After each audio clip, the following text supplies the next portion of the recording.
There we go. SVR with Matt.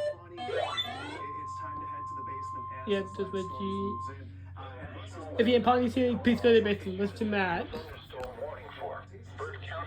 Southeastern Cumming County in northeastern Nebraska, northwestern Washington County, northeastern Dodge County until 5:30 p.m.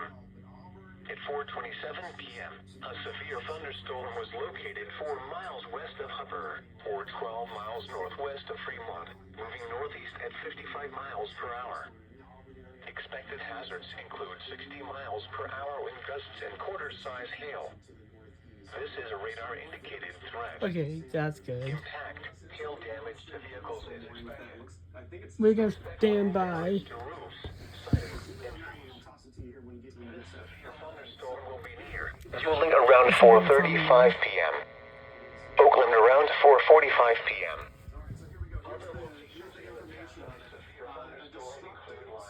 Thunderstorm warnings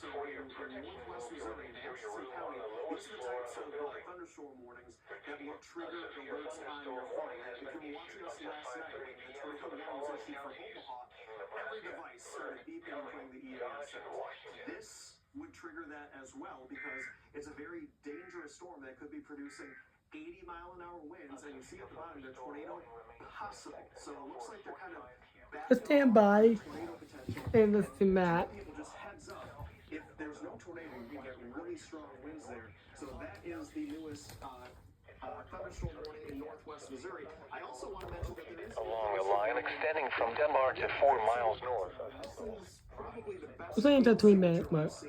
with this northern line of storms. This is It does an EAS in between. It was like, 1-inch hail, but this includes parts of we stand by until the 3 minute mark. And I'm making this video too short. just to the southeast of Scrivener. So it's Highway 91, north of 275, the bend there coming out of Fremont, heading toward North Bend, possibly up to 1-inch hail there. So if you heard your weather radio go off in parts of the northern part of the viewing area, again, severe thunderstorm warnings, and we have one in Butler, in Saunders, Dodge, and now 30 seconds, guys. Don't worry. Washington County. So those are the storms that are producing hail down to the south. Rusty, they're still producing strong winds and a lot of rotation. Yeah, just waiting for new scans to come in here. We've had 70 to 80 mile per hour winds show up. These would be racing right into Auburn on the backside of it. So even if the rotation 10 seconds. and through, you mix that with the hail core that has all this hail. And they're dealing with the same thing that probably Tecumseh and Johnson and now Auburn. Anyways, that's it.